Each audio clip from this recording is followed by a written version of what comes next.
Leifin stood in the back row of the concert hall, feeling the music wash over her like waves. At 43, she had never imagined that a classical piano concert would move her so deeply.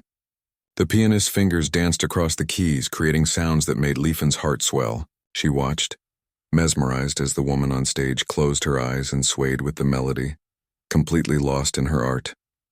That could never be me, Leifin thought. Yet something stirred inside her, a feeling she couldn't quite name. The next morning, as she prepared spreadsheets at the accounting firm where she'd worked for 15 years, Leifin couldn't shake the memory of the concert. The music kept playing in her head, drowning out the clicking of keyboards and ringing phones. During her lunch break, instead of joining her colleagues in the break room, she found herself searching online for piano lessons for adults on her phone. "You're looking at what?" Her coworker Raj peered over her shoulder, a half-eaten sandwich in hand. His eyebrows shot up when he saw the screen. "Piano lessons, you?" Leifin quickly locked her phone screen. "Just curious," she said. "Aren't you a little old to start something like that?" Raj laughed, not unkindly but with genuine surprise.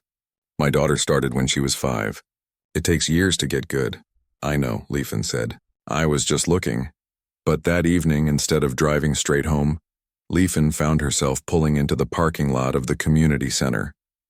A weathered sign advertised, "Music programs for all ages."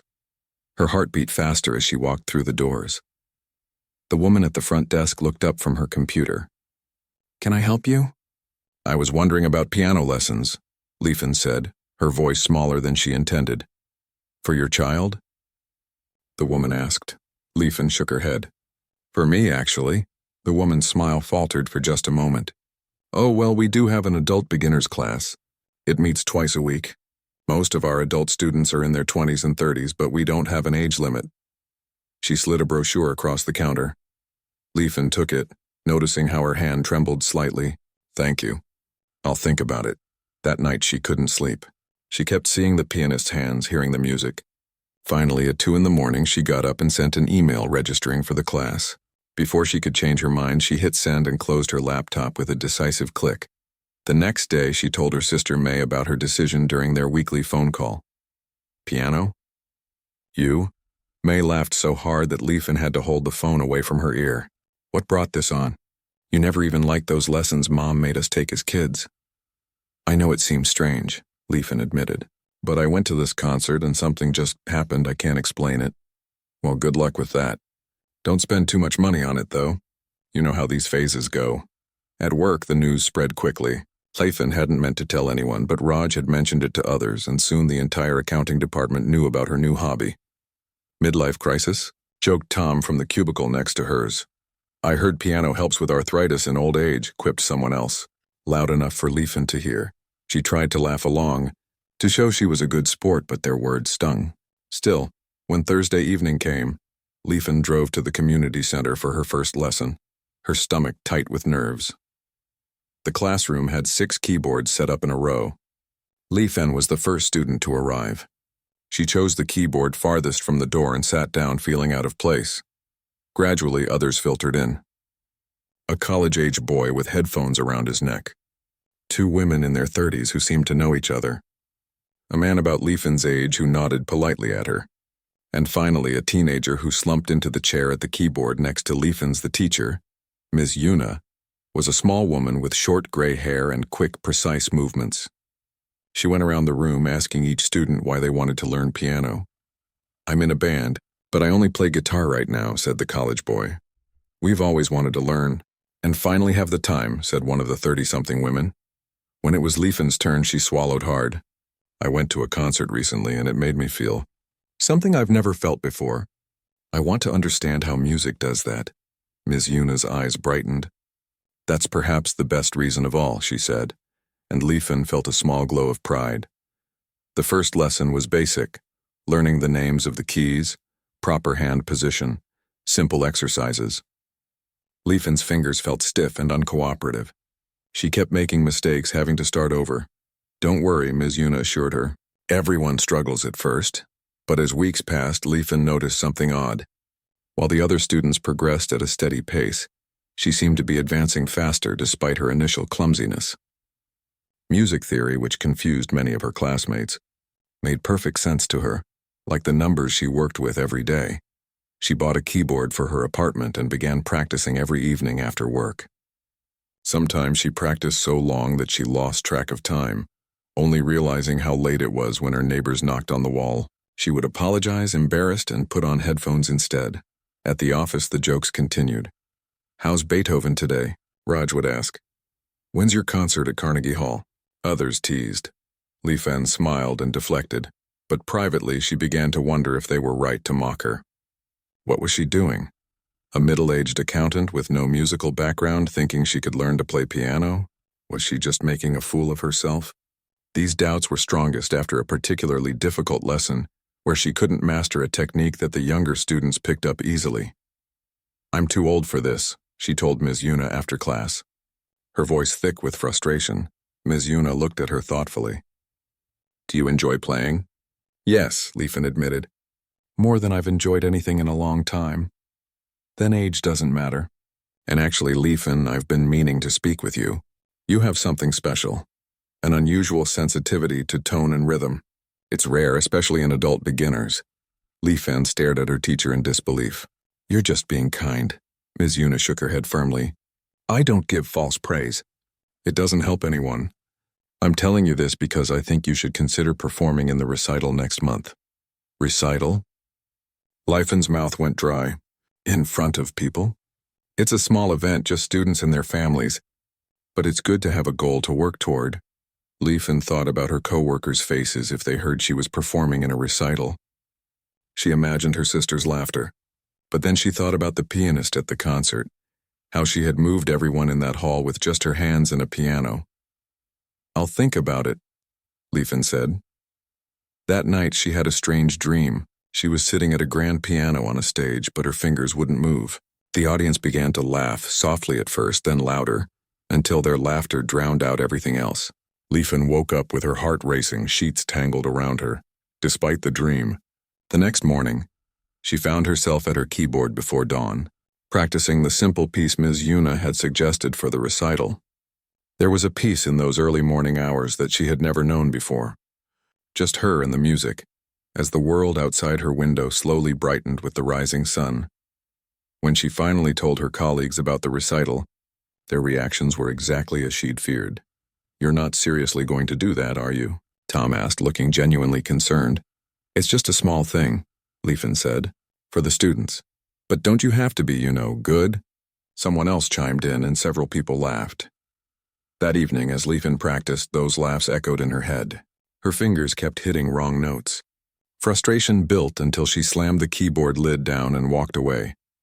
But an hour later, she was back, opening the lid gently, apologetically, like she was making peace with an old friend. She started again, more slowly this time, letting the music calm her racing thoughts.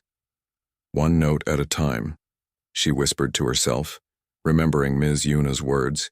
"Music is just one note after another, each in its right place." As the day of the recital drew closer, Li Fen practiced more intensely. She played before work, during her lunch break on a keyboard app on her phone, and late into the evenings. Sometimes her fingers would cramp and she would have to soak them in warm water before continuing. Something was happening to her, something she couldn't quite understand. When she played now, she felt less like she was pressing keys and more like she was speaking through the piano, expressing things she had never had words for. The week before the recital, Li Fen stayed late after class to practice on the community center's better keyboards. As she played, lost in concentration, she didn't notice Ms. Yuna standing in the doorway, listening with a thoughtful expression. Ms. Yuna said when Li Fen finished, making her jump. "There's a small charity concert coming up next month. Several local musicians will be performing. I think you should consider participating." Li Fen stared at her teacher in shock. "Me? But I've only been playing for a few months." Ms. Yuna nodded. "That's true, and normally I wouldn't suggest such a thing. But there's something unusual happening here, Li Fen. I think you need a bigger challenge than our little recital." Li Fen drove home that night with her teacher's words ringing in her ears. A real concert? It seemed impossible. And yet a tiny part of her wondered, what if? The first rays of sunlight hadn't yet broken through the darkness when Li Fen's alarm went off at 4:30 a.m. She reached for her phone with eyes still heavy from sleep, silencing the buzzing before it could fully wake her neighbors in the thin-walled apartment building. For a moment, she lay there, tempted to reset the alarm for her normal 6 a.m. wake-up time. Her body ached for more rest. But then she remembered the charity concert Ms. Yuna had mentioned, and with a quiet groan she pushed herself out of bed. In the kitchen, she made coffee in the dark, the familiar motions requiring no light. While it brewed, she stretched her fingers, working through the exercises Ms. Yuna had taught her. By the time she carried her steaming mug to the living room where her keyboard waited, her fingers felt limber and ready. She placed her coffee on a small table nearby, switched on a single lamp, and sat down at the keyboard. The piece she'd been working on was Chopin's Nocturne Op. 9 No. 2, ambitious for someone who had only been playing for a few months. As Ms. Yuna had gently pointed out when Li-Fin had shown interest in it, perhaps something simpler would be better for the concert, her teacher had suggested. But Li-Fin couldn't explain the pull she felt toward this particular piece. When she'd first heard it at the concert that had started her musical journey, something about its delicate, dreamlike quality had spoken directly to her heart. Now, in the quiet darkness of early morning, Li-Fin began to play.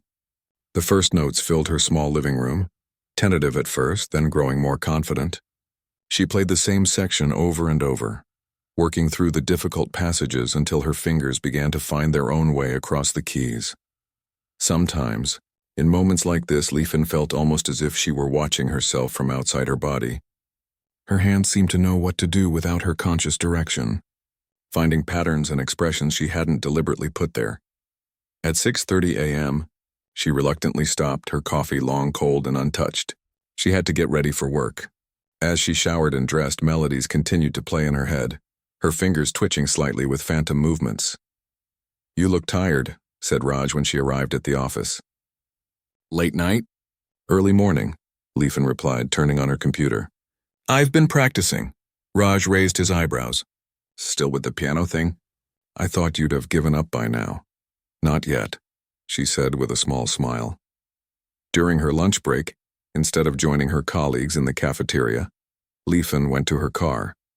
She pulled out her tablet and watched videos of famous pianists performing the nocturne, studying their hand positions and expressions. She noticed how they leaned into certain phrases, how they used their whole bodies to shape the music. When she returned to her desk, Li-Fin found a printed flyer for the charity concert on her keyboard.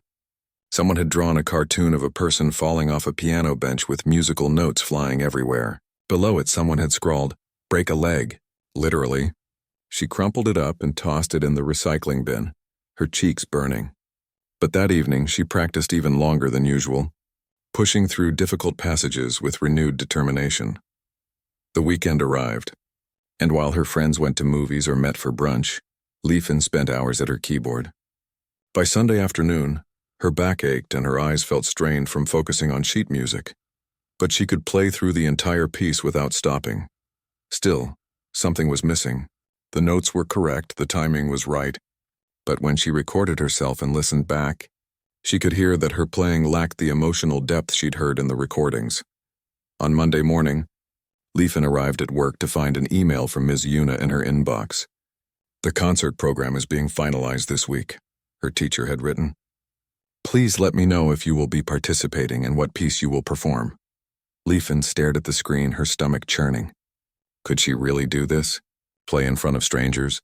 People who would expect real music, not just a beginner's halting efforts? She was still pondering this question when her boss called her into his office. "Li-Fin, I've noticed you seem distracted lately," he said, motioning for her to sit down. "Is everything all right?" "Yes, everything's fine," she assured him. "I've just been busy with a new hobby." Yes, the piano." He nodded. Raj mentioned it. "Look, hobbies are important for work-life balance, but I hope it's not affecting your performance here." "Of course not," Li-Fin said quickly. "I would never let that happen." But as she walked back to her desk, she wondered if that was true. She had made small mistakes in recent reports, caught herself daydreaming about music during meetings. The piano wasn't just a hobby anymore. It had become something more, something essential. That evening, she called her sister. "May, I need your honest opinion," Li-Fin said after they'd exchanged greetings. Do you think I'm being ridiculous about this piano thing? There was a pause on the line. Well, May said slowly, I did think it was just a phase at first. But you've stuck with it longer than I expected. I've been invited to play in a charity concert, Leafin admitted. With real musicians. Wow. May sounded genuinely surprised. Are you sure you're ready for that? That's just it. I don't know. My teacher seems to think I have some kind of natural talent. But what if she's just being nice? What if I get up there and make a complete fool of myself? Then you make a fool of yourself, May said simply. And you move on. At least you tried. After they hung up, Leafin sat at her keyboard again. She closed her eyes and tried to remember exactly how she'd felt at that first concert. The way the music had moved through her like a physical force. She wanted to create that feeling for someone else, even if just for a moment. She began to play, and this time, she didn't focus on getting all the notes right. Instead, she thought about what the music meant to her. The longing. The quiet joy. The bittersweet quality of beauty that can't last. Without realizing it, she began to sway slightly as she played, her body finding its own way to express what her fingers were saying. When she reached the end of the piece, she sat in silence for a moment, surprised by what had just happened. The next day, she emailed Ms. Yuna. I would like to perform the Chopin Nocturne at the concert, she wrote. If you still think I'm ready. Ms. Yuna's reply came within the hour. I think you're more than ready. Let's work on polishing it in your next lesson. As the concert date approached, Leafin's practice sessions grew more intense. She bought a digital recorder and listened to herself play while commuting to work, making mental notes about sections that needed improvement. She watched her diet, making sure to eat foods that wouldn't make her fingers swell.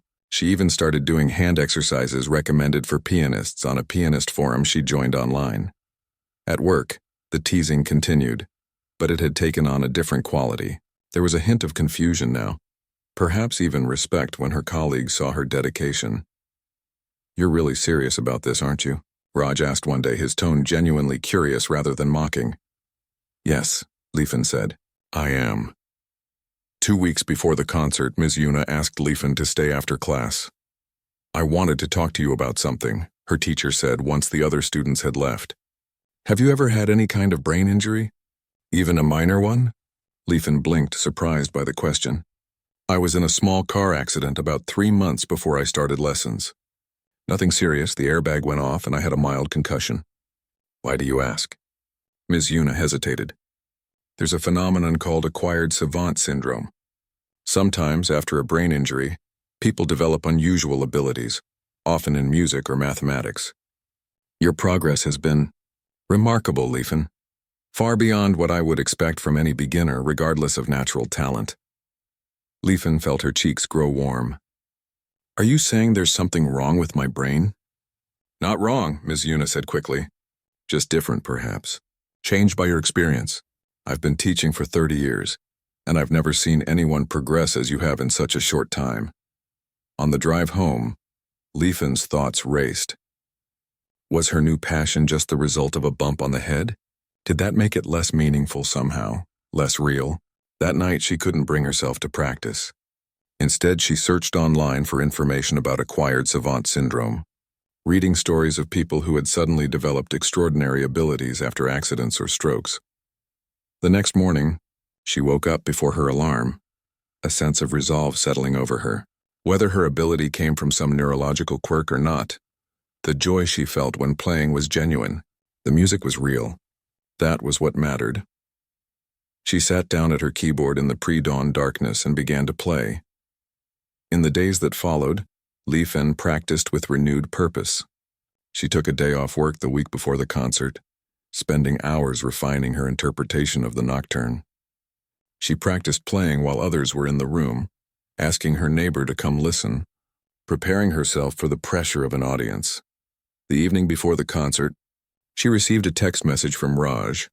Some of us from the office are coming tomorrow night. Don't worry, no cartoon drawings this time. Break a leg, not literally. Leafin stared at the message, her heart beating faster. Her colleagues were coming to watch her. The thought filled her with both terror and a strange sort of vindication. She texted back a simple, "Thank you," then turned off her phone and went to bed early.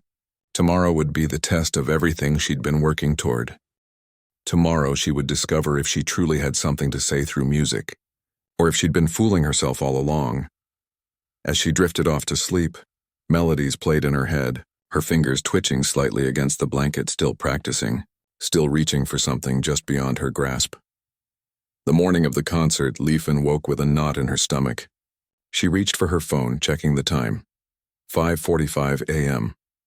She'd finally fallen asleep around 2 a.m. after tossing and turning for hours, her mind racing with worries about the evening ahead. She got up anyway, padding to the kitchen in her slippers. No point trying to sleep more now. As the coffee brewed, she flexed her fingers, noticing a slight tremor. Nerves. She'd have to get those under control before tonight. At the keyboard, she ran through her warm-up exercises, then played the nocturne once slowly and deliberately. It sounded mechanical to her ears, lacking the emotional quality she'd found in recent practices. She stopped halfway through, took a deep breath, and started again.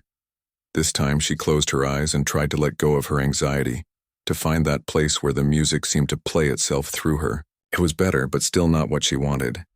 "It's just nerves," she told herself aloud. "You'll find it again when it matters." She had taken the day off work, planning to rest and prepare mentally for the concert. But as the morning stretched on, she found herself unable to sit still. She cleaned her already tidy apartment, reorganized her closet, and even scrubbed the grout in the bathroom tiles. Anything to keep her hands busy and her mind occupied. At noon, her phone rang. It was Ms. Yuna. "How are you feeling?" her teacher asked. "Nervous," Leafin admitted. "Really nervous." "That's normal," Ms. Yuna assured her. "Even professional musicians get stage fright. The key is to use that energy, not let it use you. What if I forget everything when I get on stage? What if my hands freeze?" Then you take a breath and start again. No one expects perfection, Leafin. This is your first public performance. The audience will be on your side. After they hung up, Leafin tried to eat some lunch, but food tasted like cardboard in her dry mouth. She managed half a sandwich before giving up. In the afternoon, she lay down for a nap, hoping to catch up on lost sleep. But every time she started to drift off, her mind would replay the difficult passages of the nocturne, or conjure up images of herself freezing on stage, or imagine the faces of her colleagues if she failed. At 4 p.m., she gave up on the nap and took a long shower instead, letting the hot water ease the tension in her shoulders. As she dressed, she tried to focus on Ms. Yuna's words. No one expects perfection. The audience will be on your side. But would they? She thought of the cartoon drawing left on her desk, the barely concealed skepticism of her coworkers, her sister's initial laughter at the idea of Leifin playing piano. They were coming to see her either succeed against the odds or fail as expected. The thought made her hands tremble again as she applied a little makeup. The charity concert was being held in the auditorium of a local high school. Leifin arrived 90 minutes early as Ms. Yuna had instructed, carrying her sheet music in a folder, though she had long since memorized the piece. Backstage was a flurry of activity. Musicians tuned instruments, vocalists did warm-up exercises, and volunteers arranged chairs and music stands according to a coordinator's instructions. Leifin stood uncertainly in the doorway until Ms. Yuna spotted her and waved her over. "You're right on time," her teacher said. "Come, let me show you where you can warm up." She led Leifin to a small practice room with an upright piano. "You have about an hour before they want everyone ready in the wings. Use this time to center yourself, warm up your fingers, whatever you need. I'll come get you when it's time." Alone in the practice room, Leifin sat at the piano. It was different from her keyboard at home, with a heavier touch and a richer sound. She played a few notes, getting a feel for it, then began her warm-up exercises. As she played, the door opened and a young man peered in. "Sorry," he said when he saw Leifin. "I was hoping to find an empty room to warm up." "It's okay," Leifin said, starting to gather her things. "I can find another spot." "No, please don't stop on my account." He stepped into the room. "I'm Wei Violin. I think we're both in the second half of the program." Leifin nodded. "I'm Leifin, piano," I heard someone playing as I walked by. "That was Chopin, right?" It sounded beautiful. Leifin felt her cheeks grow warm. "Thank you. It's the only piece I know, really. I haven't been playing very long." Wei looked surprised. "Really? You could have fooled me." He glanced at his watch. "I should go find another room. Break a leg tonight." After he left, Leifin sat for a moment processing what had happened. He'd thought her playing was beautiful. He hadn't known she was a beginner. The realization gave her a small boost of confidence. She returned to her practice with renewed focus, working through the nocturne slowly, then a bit faster, finding the places where she could breathe, where she could lean into the emotion of the piece. When Ms. Yuna came to get her, Leifin felt as ready as she could be. "They've put you 10th in the program," Ms. Yuna told her as they walked back to the main staging area, right after intermission.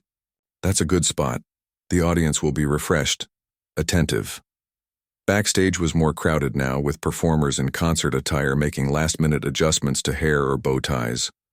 Leifin, in her simple black dress, felt underdressed compared to some of the more elaborate outfits. A volunteer handed her a program. Leifin scanned it and found her name, Nocturne Op. 9 No. 2 Chopin, Leifin Chen, piano. Seeing it in print made it suddenly terrifyingly real. "I need some air," she told Ms. Yuna, and slipped outside through a side door. In the cool evening air, Leifin took deep breaths, trying to calm her racing heart. The sun was setting, casting long shadows across the parking lot. People were arriving for the concert, chatting as they walked toward the main entrance.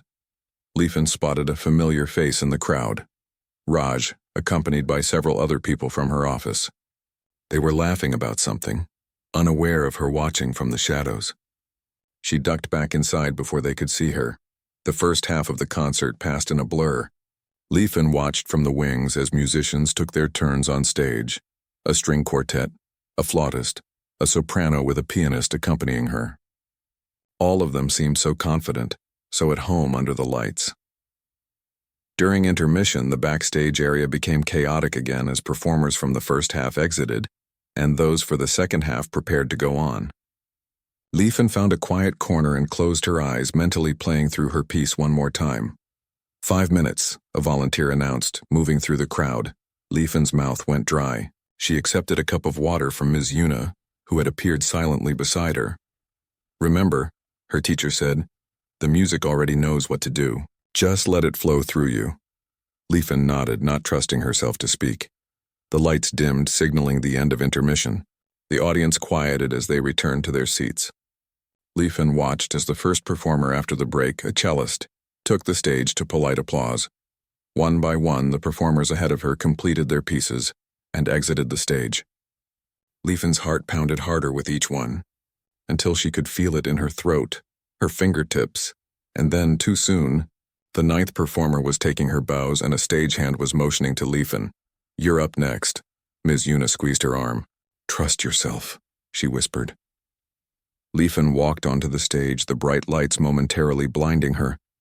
The grand piano waited at the center, its lid raised, gleaming under the stage lights. She crossed to it, conscious of every step, and sat on the bench, adjusting it slightly. The audience was a dark mass beyond the lights. She couldn't make out individual faces, only shapes and shadows. Somewhere out there were her colleagues, her sister, strangers who had paid to hear real music. She placed her hands on the keys, noticing with distant alarm that they were shaking visibly. She closed her eyes, tried to steady her breathing. For a moment, she couldn't remember how the piece began. Panic rose in her chest. The silence stretched, became uncomfortable. She heard a cough from the audience, someone shifting in their seat. And then, like a gift, the first notes appeared in her mind. Her fingers found them on the keys and she began to play. The first few measures were stiff, mechanical. She could hear her own tension in the sound. But as she continued, something began to change. The piano in front of her was a magnificent instrument, far better than her keyboard at home or even the upright she had practiced on earlier. It responded to her touch with a richness that surprised her, as if it were trying to help her to meet her halfway. Gradually, she relaxed into the music. The practiced movements became automatic, freeing her mind to focus on the expression, the feeling. She thought about the journey that had brought her here, the concert that had first moved her, the early mornings at her keyboard, the doubts and small triumphs, the unexpected ability that had emerged from the fog of her accident. Without planning to, she began to sway slightly as she played, leaning into certain phrases, pulling back on others, letting the music breathe through her. She forgot about the audience, forgot about her nerves. There was only this moment, these notes, this conversation between her heart and the piano. When she reached the final measures of the piece, Leifin felt an unexpected pang of sadness. She didn't want it to end. She lingered over the final notes, letting them hang in the air for a breath before lifting her hands from the keys. For a moment, there was complete silence in the auditorium. Leifin opened her eyes, suddenly aware again of where she was, what she had just done. The silence stretched and doubt began to creep back in. Had she played as well as she thought? Had she made mistakes she hadn't noticed in her trance-like state? And then the applause began. It started slowly, then built, washing over her like a wave. She rose from the bench on shaky legs and turned to face the audience, managing a small bow. As her eyes adjusted to the stage lights, she could make out shapes standing in the back of the auditorium.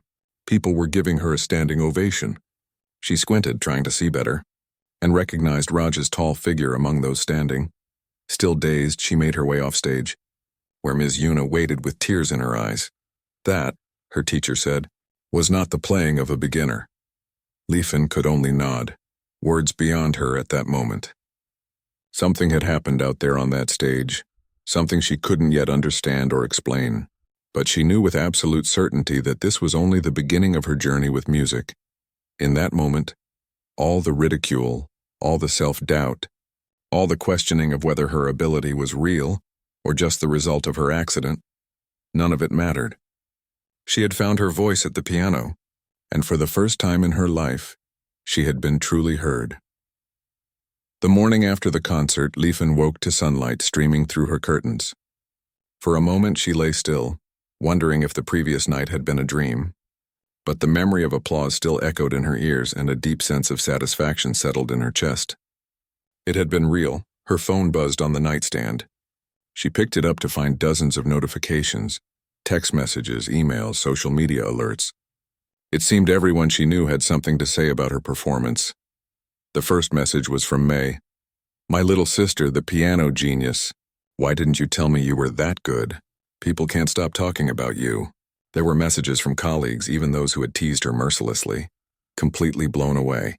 "Never would have believed it if I hadn't seen it myself. When you said you were learning piano, I pictured Twinkle Twinkle Little Star, not Chopin." Leifin scrolled through them, a smile growing on her face. But one notification caught her eye, an email from someone she didn't recognize. With the subject line, "Your performance last night." She opened it curiously. "Dear Ms. Chen, my name is David Wang, director of the Community Music School. I was in the audience last night and was deeply moved by your performance of the Chopin Nocturne. It's rare to hear such emotional maturity from someone so new to the instrument. I would very much like to speak with you about opportunities at our school. Please call me at your convenience." A phone number followed, along with credentials that made it clear this was no small-time operation. The Community Music School was well known, a place where serious musicians taught and studied. Leifin read the email 3 times, her hands shaking slightly. What opportunities? Surely he didn't think she could teach. She had only learned one piece, knew almost nothing about music theory or technique beyond what Ms. Yuna had taught her in their brief time together. She set the phone down and went to make coffee, her mind racing. By the time she returned with a steaming mug, she had convinced herself the email was probably just a courtesy, or perhaps they needed someone to help with administrative work. But curiosity won out. She picked up her phone and dialed the number.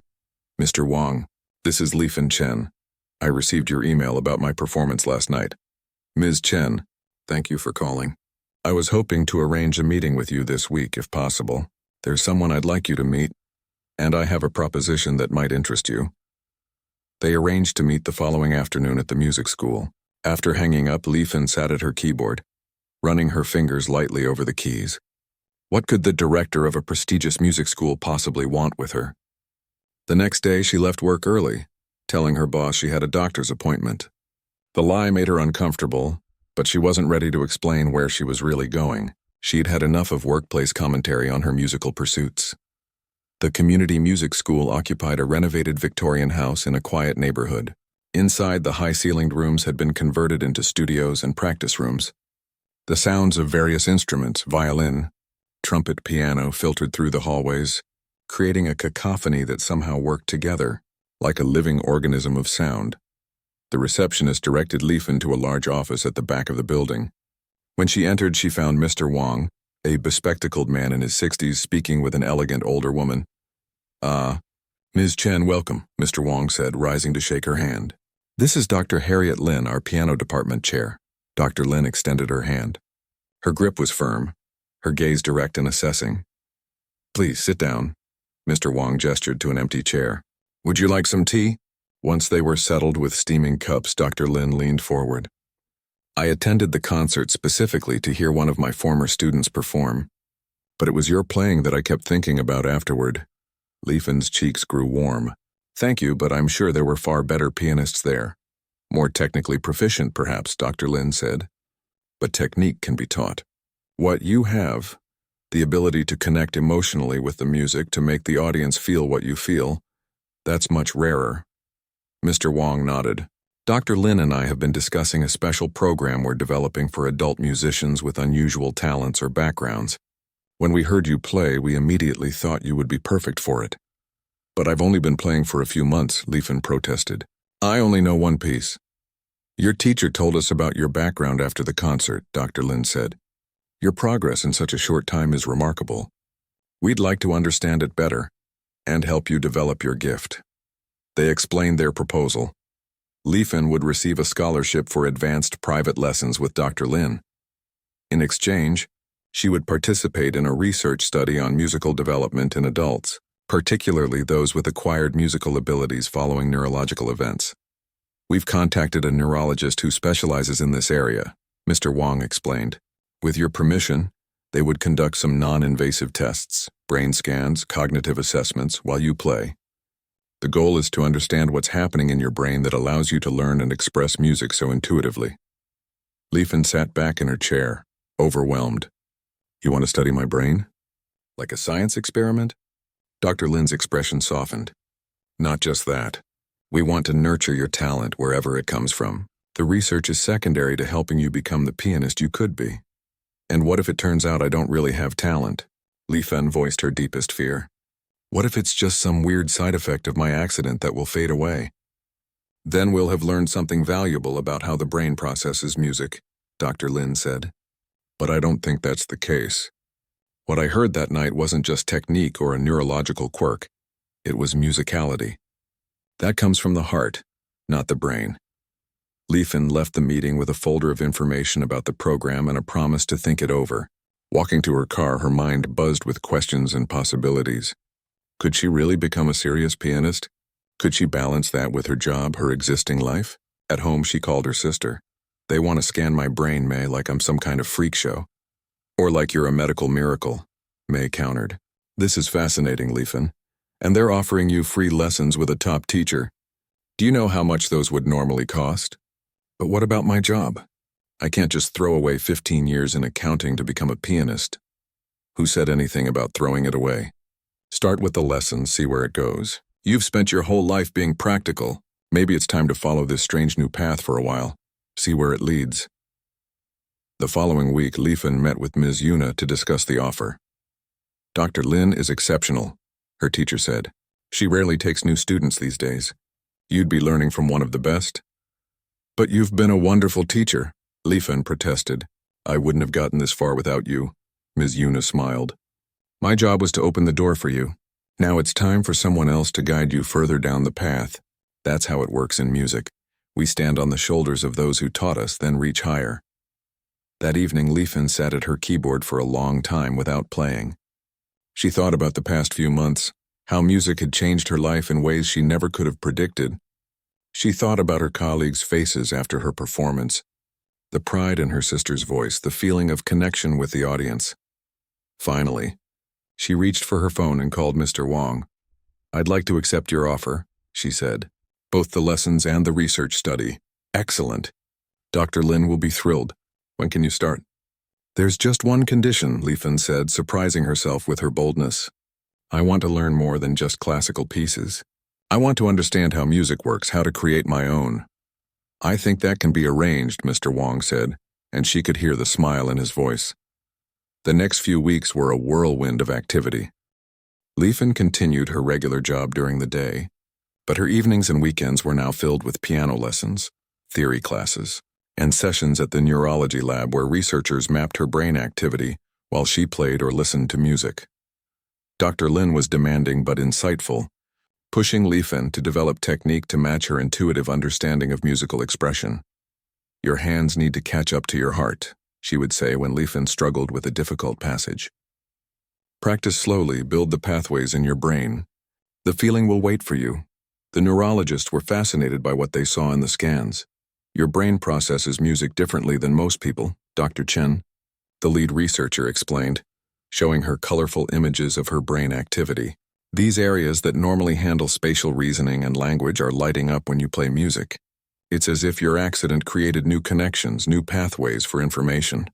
"So it is just because of the accident," Li-Fen said, disappointment coloring her voice. "Not exactly," he said. "The accident may have opened the door, but what you're doing with it, that's all you. Many people have similar injuries and never develop any special abilities. There's something in you that was ready for this, waiting for the opportunity." At her job, Li-Fen's colleagues had mostly stopped teasing her, moving from skepticism to a kind of bemused respect. She kept her new musical life separate from work, not sharing details about the research study or her advanced lessons. But sometimes she would catch Raj looking at her thoughtfully, as if seeing her for the first time. One Friday evening, as she was packing up to leave, he stopped by her desk. "Some of us are going to hear a jazz trio tonight at the Blue Note," he said. "I thought you might be interested, given your musical thing." Li-Fen looked up, surprised by the invitation. "I've never really listened to jazz," she admitted. "Maybe you should," he suggested. "Might give you some new ideas." She found herself agreeing to join them. As she followed Raj out to the parking lot, she realized how much her life had changed in just a few months. The woman who had once blended into the background of the accounting department, who had lived a quiet, predictable life, was now someone people looked at differently, with curiosity, interest, perhaps even a touch of awe. That night, as she listened to the jazz trio improvise, creating music that flowed and changed in the moment, Li-Fen felt a new door opening in her mind. This was so different from the structured classical pieces she had been studying. Yet she could feel her brain mapping the patterns, understanding the conversation between the musicians. Later at home, she sat at her keyboard and tentatively tried to recreate some of what she had heard. Her fingers found unexpected harmonies, rhythms that felt both strange and right. For the first time, she wasn't playing someone else's composition, but finding her own musical voice. A voice she never would have discovered if she had given in to the ridicule. If she had listened to those who said she was too old, too inexperienced, too ordinary to create something beautiful. As the first light of dawn filtered through her window, Li-Fen finally stopped playing and went to bed, her mind still humming with melodies yet to be discovered. The journey that had begun with a concert and a concussion was leading her places she had never imagined, and she was ready to follow wherever it led. 1 year had passed since Li-Fen first placed her hands on a piano keyboard. The seasons had cycled through fall to winter, spring to summer, and back to fall again. But the changes in nature were nothing compared to the transformation in Li-Fen's life. It was a crisp Saturday morning in October when Li-Fen sat in the waiting area of National Public Radio's local studio. Her hands fidgeted in her lap as she glanced around the room at the framed photographs of famous musicians, authors, and politicians who had been interviewed here. "Ms. Chen, they're ready for you now," said a young production assistant, clipboard in hand. Li-Fen stood, smoothing down her dress. "Just through here?" The assistant nodded, holding open a door to a small studio where 2 people waited. A host she recognized from the radio and a sound technician behind a glass partition. "Li-Fen. Welcome to Musical Journeys," the host said, rising to shake her hand. "I'm Paula Winters. Thanks so much for making time for us today." "Thank you for having me," Li-Fen replied, her voice steadier than she felt. "We'll start recording in about 5 minutes," Paula explained, gesturing to a chair across from her own. "The interview will run about 20 minutes. Just be yourself and speak naturally. We can edit anything that doesn't work." Li-Fen nodded, taking her seat. A year ago, she would have been terrified by the thought of a radio interview. Even 6 months ago, she might have declined. But now, after everything that had happened, she felt ready to share her story. The interview began with Paula's soothing voice introducing the show and their guest. "Today we're speaking with Li-Fen Chen, an accountant who, following a minor car accident, discovered an extraordinary musical talent at the age of 43. Leifin is now part of a groundbreaking research project on acquired musical abilities and will be performing her original composition at next month's Neurological Music Therapy Conference. Leifin, welcome. Thank you for having me, Leifin said, leaning slightly toward the microphone. Your story has fascinated many of our listeners. Could you tell us how it all began? Leifin took a deep breath and began to tell her story. The concert that had sparked something in her, the early morning practice sessions, the ridicule from colleagues, the unexpected opportunity to perform. And that performance changed everything, didn't it? Paula prompted. It did, Leifin agreed. I went on stage feeling like an imposter but came off feeling like I'd finally found my true self. The research you're participating in has generated significant interest in both musical and medical communities. Can you tell us about that? Leifin explained the study as simply as she could. They're trying to understand how my brain processes music differently after the accident. But what fascinates them most is how quickly I've been able to not just play but compose and improvise. And that's something you couldn't do before the accident? I had no musical background at all, Leifin confirmed. I couldn't read music, couldn't play any instruments.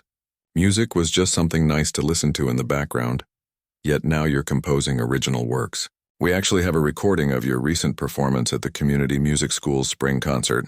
Would you mind if we play a clip? Please, Leifin said, feeling a flutter of nervousness at the thought of hearing herself play. The sound of piano filled the studio. Her piece, After the Rain, a composition that blended classical structure with jazz-influenced harmonies.